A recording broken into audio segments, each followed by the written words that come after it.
귀로 듣는 노후 사연 유튜브 채널에 오신 걸 환영합니다. 이 채널은 검은 화면으로만 보이는 오디오북 형식의 채널로서 언제 어디서든 편하게 들으실 수 있도록 준비했습니다. 저는 서울 강남의 최고급 아파트 단지 청담 로얄파크 35층에서 살고 있는 올해 62의 윤설인입니다. 오늘은 제가 아들 집에서 며느리와 함께 살면서 어려움이 있었던 것과 그것을 희망의 기회로 변화시킨 일이 누군가에게 위로가 되길 위해서 함께 나누고자 합니다.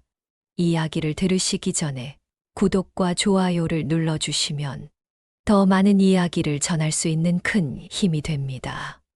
반포대교의 무지개 분수가 밤하늘을 수놓는 이 화려한 아파트에서 저는 마치 새장 속의 새처럼 하루하루를 보내고 있습니다. 창밖으로 한강이 보이고 수많은 빌딩들이 별처럼 반짝이는 이곳은 많은 이들의 부러움을 사는 곳이지만 제게는 그저 아름다운 감옥일 뿐입니다. 남편을 일찍 여의고 혼자 키운 아들 현우는 이제 대기업 임원이 되었습니다. 며느리 지아는 서울대학교를 나와 대형 로펌의 변호사로 일하다 결혼한 엘리트입니다. 두 손주 하준이와 서연이까지 겉으로 보기에는 더할 나위 없이 완벽한 가정입니다. 이 아파트로 이사 온 것이 벌써 5년이 되어 갑니다. 현우가 승진하면서 우리는 이곳으로 옮겨왔습니다. 넓은 거실과 호텔 같은 인테리어, 24시간 보안 시스템까지 갖춘 최고급 아파트입니다. 하지만 제게 주어진 공간은 달랐습니다. 가장 구석진 곳에 위치한 작은 방, 창문도 제대로 나 있지 않은 이곳이 제 거처가 되었습니다. 아침이면 정확히 6시에 일어나야 합니다. 며느리가 정해준 시간표대로 움직여야 하기 때문입니다. 식사 시간, 텔레비전 시청 시간, 손주들과 마주칠 수 있는 시간까지 모두 정해져 있습니다. 지아의 완벽한 가정관리 속에서 저는 하나의 관리 대상이 되어버렸습니다. 어머님, 이제 식사하실 시간이에요. 매일 아침 들리는 지아의 목소리는 공손하지만 차갑습니다. 마치 호텔 직원이 손님을 대하듯 형식적입니다. 젊었을 때는 저도 꽤 아름다웠습니다. 현우 아빠를 일찍 여의고 혼자 아들을 키우면서도 늘 단정하게 살았습니다. 주변에서는 젊어 보인다는 말을 자주 들었고, 현우와 지아가 결혼할 때만 해도 하객들은 제가 신부의 언니인 줄 알았다고 했습니다. 하지만 이제는 그저 노인네가 되어버렸습니다. 시간은 정확히 흘러갑니다.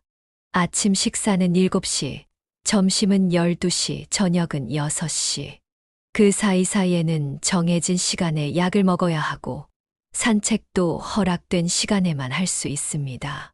제 의지로 할 수 있는 일이라곤 창밖을 바라보는 것뿐입니다. 맞은편 아파트에도 저와 비슷한 연배의 할머니들이 사십니다. 그들은 손주들과 함께 웃으며 대화하고 아파트 단지를 산책하고 경로당에서 친구들과 시간을 보냅니다. 하지만 저는 그저 창문 너머로 그들의 일상을 부러워할 뿐입니다. 어머님, 창문 좀 닫으시겠어요? 환절기라 감기 걸리시기 쉬워요. 지아의 목소리에 저는 얼른 창문을 닫습니다. 잠시 스친 바람이 제 마지막 자유마저 데리고 가는 것 같습니다. 어제는 경비원 아저씨가 엘리베이터에서 말을 걸었습니다. 노인대학에서 하는 프로그램들을 추천해 주셨지만 저는 그저 쓸쓸히 웃을 수밖에 없었습니다. 며느리의 허락 없이는 그런 곳에 갈 수 없다는 것을 경비원 아저씨는 모르시니까요. 밤이 되면 창가에 앉아 한강을 바라봅니다. 끊임없이 흐르는 강물처럼 제 마음 속에도 말할 수 없는 감정들이 흐르고 있습니다. 때로는 그 감정이 거세지고 때로는 잔잔해지지만 결코 멈추지는 않습니다. 오늘도 저는 창가에 섭니다. 이제 곧 아침이 밝아올 것이고 며느리가 정해준 시간표대로 하루가 시작될 것입니다. 하지만 오늘은 조금 다른 결심을 했습니다. 제 인생의 마지막 장을 다른 사람의 시간표가 아닌 제 의지대로 써내려가고 싶다는 생각이 듭니다. 아침 식사 시간, 텅 빈 식탁 앞에 혼자 앉아 있습니다. 죽이 식어가는 모습을 바라보며 문득 예전 생각이 났습니다. 제가 젊었을 때는 식구들이 모두 모여 아침을 먹었습니다. 시끌벅적한 식탁에서 오고 가던 이야기들, 밥 먹다 터져 나오던 웃음소리. 그때는 그것이 당연한 일상이라고 생각했습니다. 어젯밤부터 시작된 가슴의 통증이 여전합니다. 마치 뱃속에 돌덩이가 들어앉은 것처럼 답답합니다. 밤이면 가슴이 터질 듯이 아프고 숨쉬기도 힘들 때가 있습니다. 예전에는 이럴 때 시어머님이 손수 다려주시던 생강차 한 잔이면 모든 게 해결되었는데 지금은 그저 약통을 들여다보는 것이 전부입니다. 며느리가 아침 식사를 가져다 주며 말했습니다. 어머님, 약은 잊지 마시고 드세요. 그리고 오늘은 손님이 오시니까 방에서 쉬시는 게 좋겠어요. 창밖을 보니 단풍이 물들기 시작했습니다. 작년 이맘때는 현우와 함께 인근 산책로를 걸었던 기억이 납니다. 그때가 마지막 산책이었네요.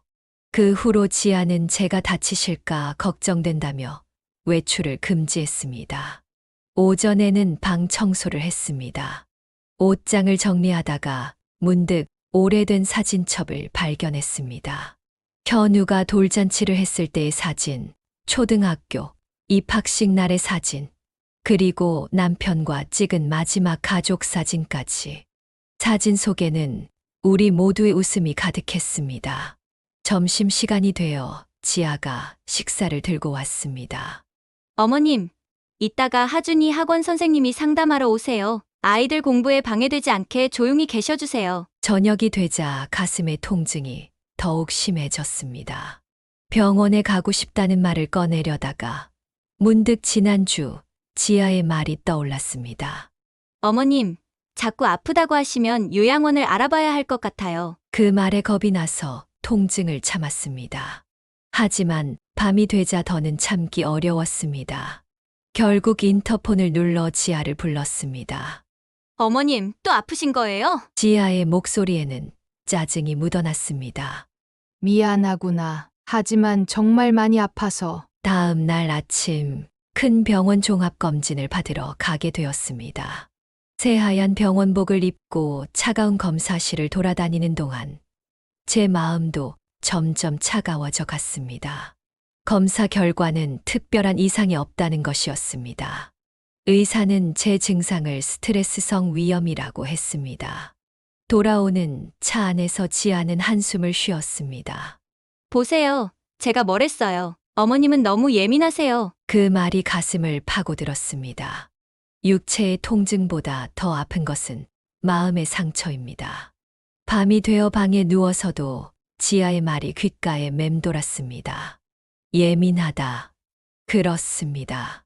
저는 예민합니다. 하지만 그건 제가 아직 살아있다는 증거이기도 합니다. 아파트 단지 안 작은 공원에서 매화가 피기 시작했습니다. 창문 너머로 보이는 꽃들은 마치 저를 부르는 것만 같았습니다. 며느리의 허락 없이는 나갈 수 없지만 오늘은 용기를 내보기로 했습니다. 조용히 현관문을 열고 나섰습니다. 이른 봄바람이 제 뺨을 스쳤습니다. 얼마 만에 느껴보는 바람인지 잠시 눈을 감고 그 느낌을 만끽했습니다. 공원 벤치에 앉아 있으니 같은 아파트의 박순자 할머니가 다가왔습니다. 서린 씨, 여기서 뵈니 반갑네요. 요즘은 통 못 뵈서 어디 가셨나 했어요. 순자 할머니의 말에 가슴이 먹먹해졌습니다. 이웃들은 제가 이 아파트에 살면서도 마치 다른 세상에 있는 것처럼 지내는 걸 이상하게 생각할 것입니다. 저희 며느리가 제가 나이가 있어서 걱정이 많나 봐요. 아이고, 그래도 너무하시네. 우리 나이에 이렇게 산책도 못하고 어떻게 살아요? 순자 할머니와 이야기를 나누다 보니 시간 가는 줄 몰랐습니다. 그녀는 요즘 시작한 스마트폰 교실 이야기를 해주었고, 손주들과 카카오톡으로 대화하는 즐거움도 들려주었습니다. 서린 씨도 같이 다녀요. 우리 나이에도 배울 게 많아요. 그래도 우리 며느리가 며느리 허락받고 사세요. 당신 인생인데. 그때였습니다. 뒤에서 들리는 날카로운 목소리에 우리는 깜짝 놀랐습니다. 어머님, 여기 계셨네요. 지아였습니다. 차가운 눈빛으로 저를 보는 며느리 앞에서 저는 다시 작아져 버렸습니다. 미안하다. 잠깐 바람 쐬러. 어머님, 건강이 걱정되시면 병원에 모시고 갈 테니 함부로 나다니시면 안 돼요. 순자 할머니가 나서려 했지만 지아는 이미 제 팔을 잡고 아파트로 돌아가고 있었습니다. 그날 이후 현관문에는 새로운 디지털 도어락이 설치되었고 비밀번호는 저에게 알려주지 않았습니다. 하지만 그날의 만남은 제 안에 작은 불씨를 지펴놓았습니다.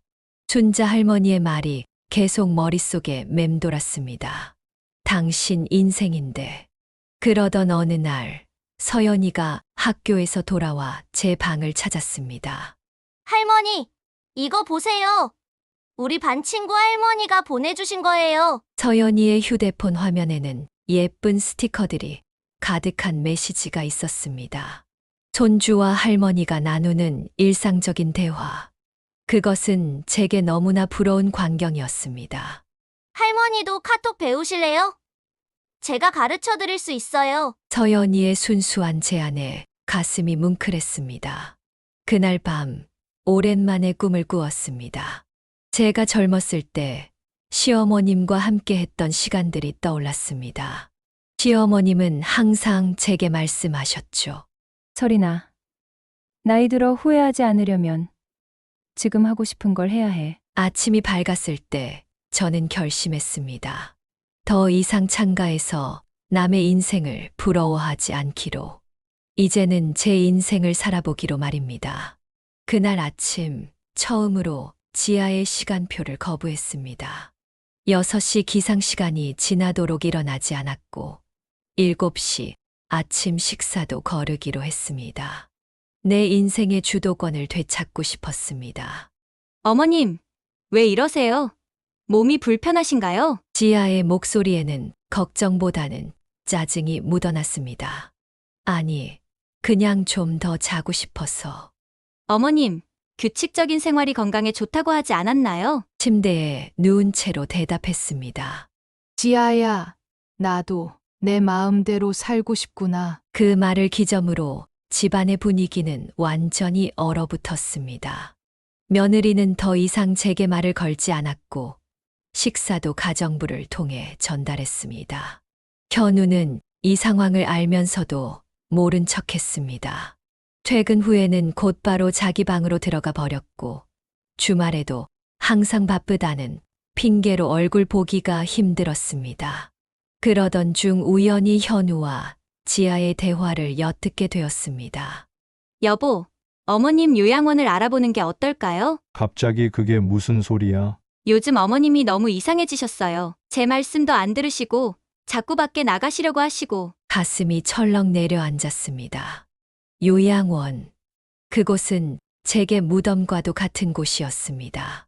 작년에 순자 할머니의 동서가 요양원에 들어간 후 어떻게 되었는지 들은 적이 있었습니다. 한 달 만에 치매가 악화되어 가족도 알아보지 못하게 되었다고 했습니다. 다음 날 제 방 앞에 CCTV가 설치되었습니다. 지아는 제 안전을 위해서라고 했지만 사실은 감시를 위한 것임을 저는 알고 있었습니다. 이제 제 방은 완전한 감옥이 되어버렸습니다. 밤이면 숨이 막혀왔습니다. 벽이 점점 좁혀오는 것 같았고 천장이 내려앉는 것 같았습니다. 창문을 열어도 시원한 바람은 들어오지 않았습니다. 어머님, 창문 닫으세요. 감기 걸리시겠어요. 지아의 목소리가 인터폰으로 들려왔습니다. CCTV로 저를 지켜보고 있었던 것입니다. 어느 날 밤, 더 이상은 안 되겠다고 결심했습니다. 조용히 방을 나와 현관문 앞까지 갔습니다. 가방 안에는 경로당 안내문과 약간의 돈을 넣어두었습니다. 순자 할머니 댁에서 하루만 묵으면서 생각을 정리하고 싶었습니다. 하지만 그 순간 지아가 나타났습니다. 어머님, 이렇게까지 하셔야겠어요? 난 그저 잠깐 바람 쐬러. 거짓말 마세요. 제가 다 봤어요. 경로당 가방까지 준비해 두신 거. 그때였습니다. 하준이가 방에서 나왔습니다. 엄마, 외할머니한테 그러세요? 하준아, 들어가서 자. 싫어요!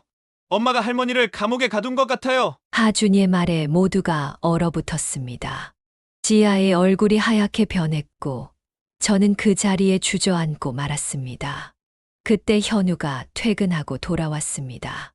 이게 무슨 소란이에요? 지아가 울면서 현우에게 달려갔습니다. 여보, 어머님이 가출하시려고 했어요. 현우는 한숨을 쉬더니 저를 바라보았습니다. 어머니, 왜 이러세요? 저희가 모시기가 힘들면 그 말이 채 끝나기도 전에 제 눈에서는 뜨거운 눈물이 흘러내렸습니다. 30해 키워온 아들의 입에서 나온 그 말이 제 심장을 천갈래 만갈래로 찢어 놓았습니다. 그날 이후 집안의 공기는 더욱 무거워졌습니다. 며느리는 이제 아예 대화를 거부했고 현우는 출장이 잦아졌습니다. 손주들마저 엄마의 눈치를 보며 제 방에 들어오지 못했습니다. 창밖으로 초여름 비가 내리던 어느 날이었습니다. 평소처럼 방에 혼자 있던 중 갑자기 정전이 되었습니다. 디지털 도어락이 풀리면서 문이 열렸고 저는 그 순간을 놓치지 않고 밖으로 나왔습니다. 엘리베이터가 멈춘 상태라 계단으로 내려가야 했습니다. 35층에서 1층까지. 무릎이 아팠지만 그 순간만큼은 자유를 향한 설렘이 더 컸습니다. 1층 로비에서 우연히 한 노신사를 만났습니다. 정현우 교수님이라고 하셨는데 33층에 사시는 분이었습니다. 아, 윤설인 씨, 매일 창가에 앉아 계시던 분이시죠? 그분은 제가 누군지 아시는 것 같았습니다. 교수님은 어떻게? 매일 아침 산책할 때 보았습니다. 항상 그 작은 창가에 앉아 계시던 모습이. 비가 오는 로비에서 우리는 처음으로 긴 대화를 나누었습니다. 교수님은 은퇴한 심리학과 교수셨고 지금은 노인상담센터에서 자원봉사를 하신다고 했습니다. 윤 씨의 이야기를 들려주시겠습니까? 그 한마디에 제 눈에서는 눈물이 흘렀습니다. 얼마나 오랫동안 누군가에게 제 이야기를 하고 싶었던가요. 우리 집 며느리가 제가 치매에 걸릴까봐 걱정하나 봅니다. 하지만 저는 아직 멀쩡해요. 다만 외로우신 거죠? 교수님의 말에 고개를 끄덕였습니다. 그리고 그 순간 오랫동안 참아왔던 이야기들이 본물처럼 쏟아져 나왔습니다. 노인을 사랑한다는 것은 그들의 자유를 존중하는 것에서 시작됩니다. 교수님의 말씀이 가슴에 깊이 박혔습니다. 우리 아들 내외도 저를 사랑하는 마음으로 그러는 걸 알아요. 하지만 그들의 사랑이 오히려 족쇄가 되어버린 거군요. 대화를 나누는 동안 정전이 해결되었고 경비실에서는 분주한 움직임이 있었습니다. 아마도 지아가 저를 찾고 있을 것입니다. 제가 한 가지 제안을 드려도 될까요? 교수님이 말씀하셨습니다. 저희 상담센터에서 진행하는 실버 라이프 코칭 프로그램이 있습니다. 전문 상담사와 함께 가족 관계를 개선하는 프로그램인데. 그때 지아가 로비로 뛰어왔습니다. 어머님, 어디 계셨어요? 얼마나 걱정했는지. 교수님은 지아에게 정중히 말씀하셨습니다. 안녕하세요. 저는 33층에 사는 정진수입니다. 어머님과 좋은 대화를 나누고 있었습니다. 지아는 당황한 듯 했습니다. 고급 아파트의 전직 교수라는 신분이 주는 무게감 때문이었을까요?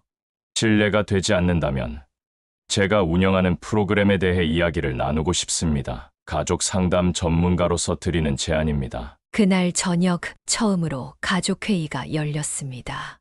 교수님의 제안으로 시작된 이 자리에서 우리는 처음으로 서로의 마음을 진심으로 들여다보기 시작했습니다. 첫 상담은 현우와 지아, 그리고 저, 세 사람이 함께 했습니다. 교수님의 사무실은 따뜻한 햇살이 가득한 공간이었습니다. 원목 테이블과 부드러운 소파, 그리고 벽에 걸린 그림들이 마음을 편안하게 해주었습니다.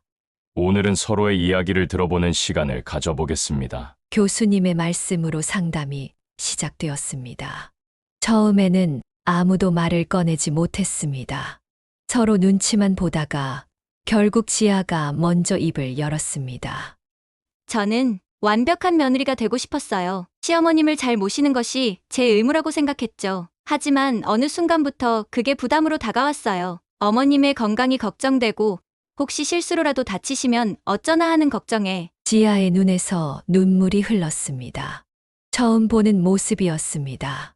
현우 씨는 어떠신가요? 교수님의 질문에 현우가 깊은 한숨을 내쉬었습니다. 어머니가 저를 키우시느라 고생하신 걸 잘 압니다. 그래서 이제는 제가 어머니를 편하게 해드리고 싶었어요. 하지만 어떻게 해야 할지 몰랐습니다. 회사 일에 치여 사는 동안 어머니의 마음은 전혀 헤아리지 못했네요. 저도 마음속에 쌓아두었던 이야기를 꺼냈습니다.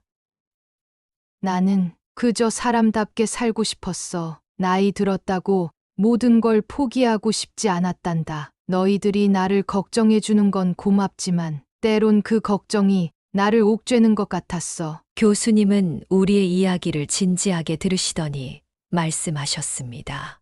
사랑하는 방식이 서로 달랐던 거군요. 서로를 위하는 마음이 오히려 벽이 되어버린. 그날 이후로 우리는 매주 한 번씩 상담을 받았습니다. 놀랍게도 첫 변화는 지아에게서 시작되었습니다. 어머님, 이번 주부터 시작하는 실버 디지털 교실에 같이 가보시는 건 어떠세요? 어느 날 아침 지아가 제안했습니다. 정말 가도 될까? 네, 제가 데려다 드리고 모시러 갈게요. 대신 처음에는 제가 동행해도 될까요? 저도 어머님과 함께 배우고 싶어요. 그렇게 우리는 함께 스마트폰 사용법을 배우기 시작했습니다. 서투른 손놀림으로 카카오톡을 배우는 동안 지아는 참을성 있게 옆에서 도와주었습니다. 현우도 조금씩 변하기 시작했습니다. 이제는 퇴근 후에 잠깐이라도 제 방에 들러 안부를 묻고 주말이면 가끔 산책도 함께 나갔습니다. 어머니, 제가 어렸을 때 이야기 좀 들려주세요. 그렇게 시작된 대화는 때로는 밤늦게까지 이어지곤 했습니다. 손주들과의 관계도 달라졌습니다. 이제는 하준이가 학교에서 배운 과학 이야기를 들려주러 오고 서연이는 그림 그리기를 가르쳐 달라고 조릅니다. 할머니, 우리 단체 카톡방 만들어요. 이제 할머니도 스마트폰 잘 다루시잖아요. 서연이의 제안으로 우리 가족은 온라인에서도 하나가 되었습니다. 교수님은 말씀하셨습니다. 사랑은 자유와 존중에서 시작됩니다. 서로의 공간을 인정하고 그 안에서 함께 성장하는 것, 그것이 진정한 가족의 모습이지요. 창밖에는 여름 햇살이 가득합니다. 이제 그 햇살이 예전과는 다르게 느껴집니다. 더 이상 차갑지 않고 따뜻하게 느껴지는 것은 제 마음이 달라졌기 때문일까요? 디지털 교실을 다닌 지 한 달, 이제는 스마트폰으로 할 수 있는 일이 많아졌습니다. 손주들과 카카오톡으로 대화하는 것은 물론 유튜브로 요리 영상도 보고 날씨도 확인합니다. 며느리가 알려준 네이버 지도로 주변 산책로도 찾아보았습니다. 어머님, 이번 주말에 우리 다 같이 근교로 여행 다녀오는 건 어떠세요? 아침 식사 시간에 지아가 제안했습니다. 여행이라니? 네, 제가 찾아보니까 양평에 좋은 펜션이 있더라고요. 어머님 친구분들도 초대하시면 좋을 것 같아요. 순자 할머니와 이명숙 할머니까지 함께한 여행은 특별했습니다. 손주들은 처음 보는 할머니의 모습에 신기해했습니다. 할머니, 저 처음 봐요. 이렇게 크게 웃으시는 거. 하준이의 말에 모두가 웃음을 터뜨렸습니다. 저녁에는 바비큐 파티를 했습니다. 현우가 고기를 굽고 지아는 반찬을 준비했습니다.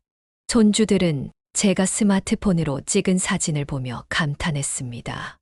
와, 할머니 사진 실력이 늘었어요. 밤하늘의 별을 보며 이야기를 나누던 중 문득 시어머님 생각이 났습니다.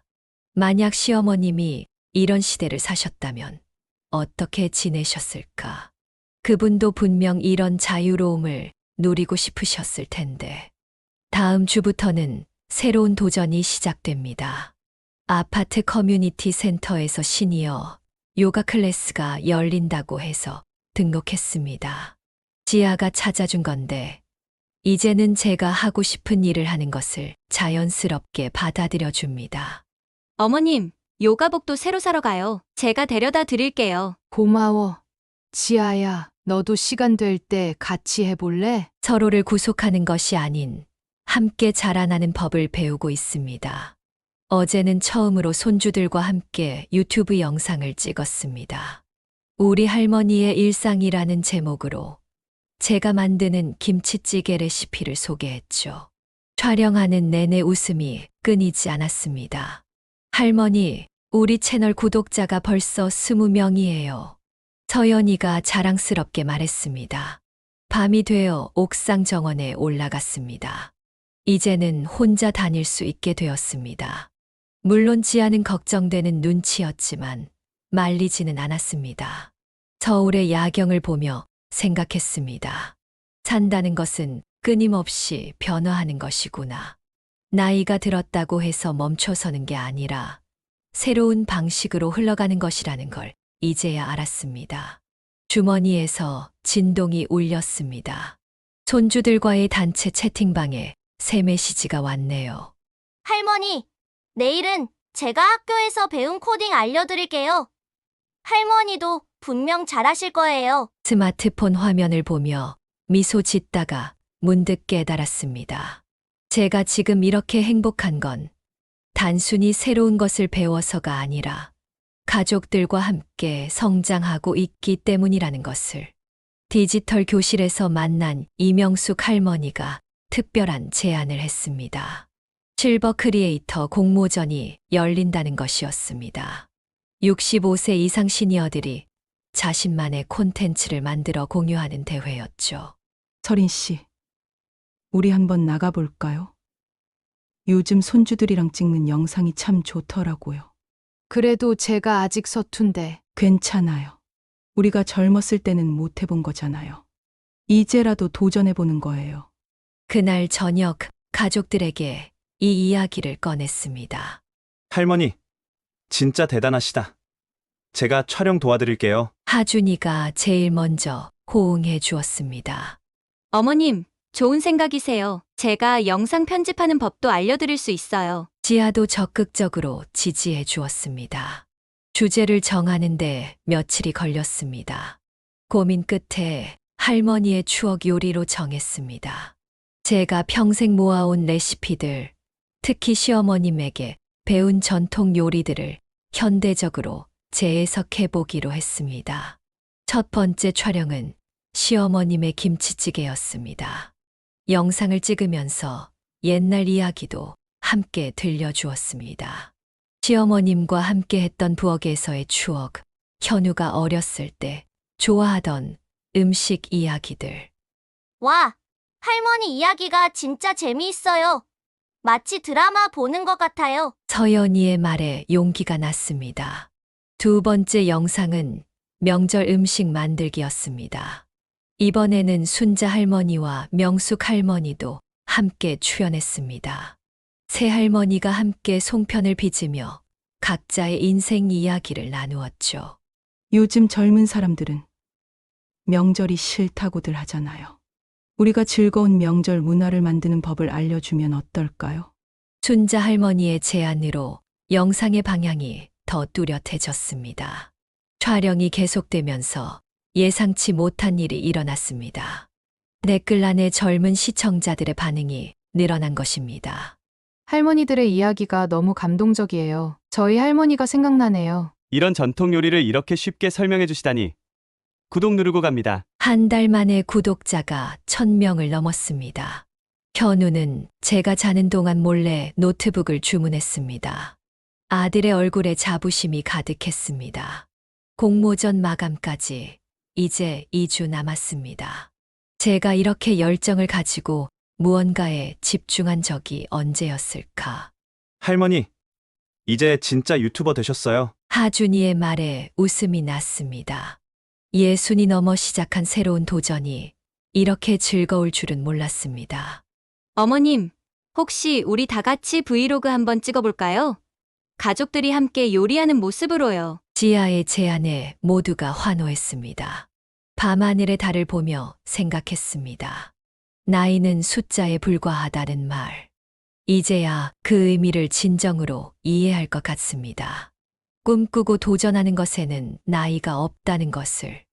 공모전 결과 발표 전날 갑자기 낯선 댓글이 달렸습니다. 혹시 서울중앙병원 소아과 윤서린 간호사님이신가요? 오래된 기억이 떠올랐습니다. 30년도 더 된 일이었죠. 제가 잠시 간호사 일을 했던 시절이었습니다. 네, 맞습니다만. 조심스레 답글을 달았습니다. 곧 긴 메시지가 왔습니다. 저는 그때 6살이었던 김민지입니다. 할머니께서 매일 밤 저를 안아주시고 달래주셨던 게 아직도 기억나요. 부모님이 맞벌이라 혼자 있을 때가 많았는데 할머니가 제 친할머니 같았어요. 가슴이 덜컥 내려앉았습니다. 민지. 그 아이를 잊은 적이 없었습니다. 밤마다 열에 시달리던 작은 아이를 제 아들 현우를 돌보듯 챙겼었죠. 지금은 제가 소아과 의사가 되었습니다. 할머니의 그 따뜻한 마음이 제게 큰 영향을 주었어요.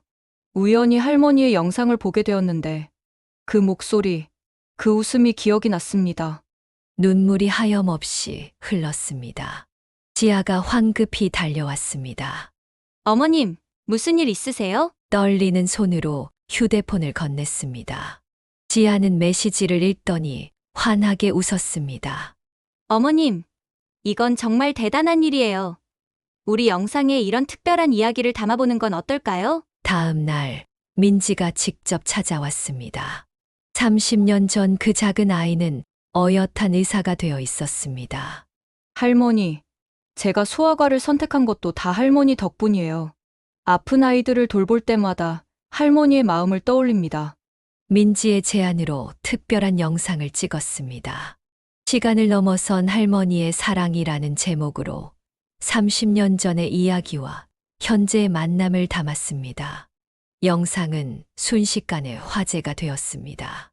조회수가 10만을 넘었고 감동적인 댓글이 수천 개 달렸습니다. 진정한 사랑은 이렇게 세월이 흘러도 기억되는 거군요. 할머니의 따뜻한 마음이 한 사람의 인생을 바꾸었네요. 공모전 심사위원들도 이 특별한 이야기에 주목했습니다. 그리고 드디어 발표 날이 왔습니다. 대상 수상자는 윤서린님의 할머니의 추억 요리입니다. 특히 마지막 에피소드는 우리 모두에게 진한 감동을 주었습니다. 단상에 올랐을 때 객석에서는 뜨거운 박수가 쏟아졌습니다. 가족들과 친구들, 그리고 민지까지 모두가 함께 이 순간을 축하해 주었습니다. 이 상은 저 혼자만의 것이 아닙니다. 저를 믿고 지지해준 가족들, 함께 도전해준 친구들, 그리고 30년이라는 세월 동안 제 작은 친절을 기억해준 민지에게 이 영광을 돌립니다. 그날 밤 옥상 정원에서 가족들과 작은 축하 파티를 했습니다. 달빛 아래서 민지는 자신의 어린 시절 이야기를 들려주었고 손주들은 그 이야기에 눈을 반짝이며 귀 기울였습니다. 할머니, 저도 나중에 할머니처럼 따뜻한 어른이 될래요. 서연이의 말에 가슴이 벅차올랐습니다. 1년이 지났습니다.